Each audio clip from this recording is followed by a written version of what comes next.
Opinion: Why Trump going after Harvard is a boon. With US President Donald Trump hell-bent on bringing Harvard University to heel as well as several other Ivy League and top schools, successive salvos continue to reveal interesting facts.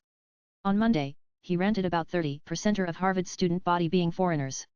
Subsequent fact-checking showed that the actual figure was closer to 27% from 145 nations.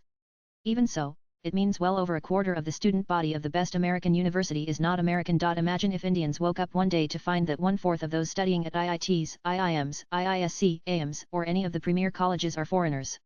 What would be the consensus? Would there be pride in the fact that Indian universities are attracting the best brains from abroad?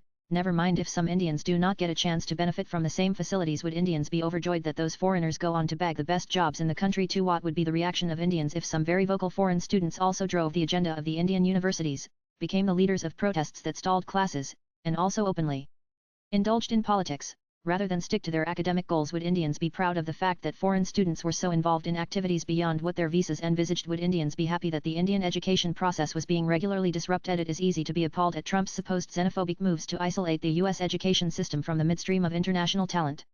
After all, those universities have benefited not only from the intellectual capital of the world but also from their financial largesse. It seems suicidal to make the US jump off that gravy train. But there must be a significant latent groundswell of local resentment that Trump has sussed, but opinion makers refuse to acknowledge. Much like they refused to countenance that Trump could make a comeback after the defeat of 2020, the avalanche of court cases, and shocking revelations by former friends and disgruntled relatives. Whatever Trump does, as mad as most of his moves seem to the world outside, there is a common thread: America first. If that means annoying friends like India and Indians, so be it. And his campaign against Harvard and others is in that very same vein. His dumping the DEI diversity, equity, inclusion mantra was the definitive indication, though, that Indians there or here were not sad about Trump scrapping it. Indians did not qualify for it most of the time anyway, because American-born desis are not seen as being disadvantaged, though they are in a minority, racially and numerically. But remember, India has quotas too. Imagine if foreigners were also deemed eligible for them under similar DEI-type principles. Which Indian politician would not have done exactly what Trump is doing now had he or she seen seats at the best universities and coveted jobs going to immigrants? It would be interesting to find out how many Americans who are not eligible for DEI or affirmative action have been unable to get into top universities in the past 50 years. Surely it cannot be that most Americans who do not fall under any minority or special category have no scholastic talent. Some 71% of all Nobel Prizes have been awarded to Americans, 423 of them so far since 1901. An average of 35% of American Nobel laureates in the sciences and economics are foreign-born, but that percentage is far higher if only the last 2 decades are considered. For instance, 4 out of 6 American Nobel laureates in medicine, chemistry, and physics in 2023 were immigrants. Surely it cannot be that US-born people have suddenly become less bright. The inescapable conclusion is that the formidable resources of top US research institutions are being used to great effect by talented immigrants who arrived there via generous scholarships. But what happened to the American-born gene pool that had fueled earlier scientific advances? Is this Nobel Prize skew a result of natural selection or affirmative action ensuring only a certain kind of talent makes it to the institutions that have the best resources? These are uncomfortable questions, but valid all the same. How much of a nation's resources can be shared with newcomers without irking the natives? Trump's reaction to this skew, taking a cue from popular sentiment, was inevitable.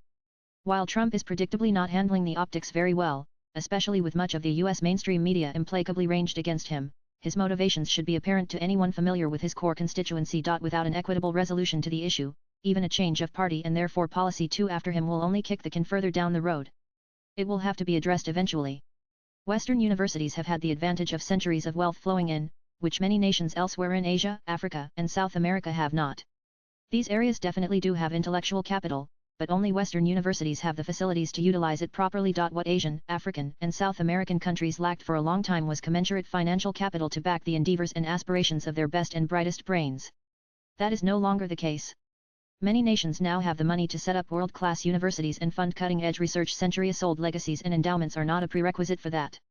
They just need to attract the best teachers and set strict performance standards. The Arab nations are already snatching the initiative from the West in many spheres. They will surely venture into the education and research sectors too. It will not be long, perhaps, before the same bright foreigners who now seek entry into America's top universities as well as faculty members will flock to new, well-funded institutions in West Asia. That will not only take the pressure off US universities but also give them a run for their money. Rich Indians, both resident and non-resident, have donated plenty to existing educational institutions in India, but they have been even more generous to American universities of all kinds, from Ivy League to relatively obscure. That sends a mixed message. What do Western universities have that Indian ones lack? Better systems and processes, more rigorous academic practices, opportunities for creative thinking, and a culture of funding research. So can that not be replicated in India by enlightened investors? Surely the same Indians who reach great heights in US universities and push the boundaries of knowledge can achieve the same right here if provided the right facilities and opportunities. It will take time to gather the best teachers from around the world and persuade the brightest young minds to stay in India. There are Indians with the money to pull it off, but will they play the long game? Swipe left for next video. It is naive to expect that after Trump, the US will go back to being a country that puts foreigners immigrant aliens on the same level as its own citizens when it comes to facilities and opportunities and privileges certain minorities for its best institutions. That genie is out of the bottle. And why should America continue to reap the maximum profit from the world's intellectual capital anyway? The author is a freelance writer. Views expressed in the above piece are personal and solely those of the author. They do not necessarily reflect NEWS18's views. Latest blogs.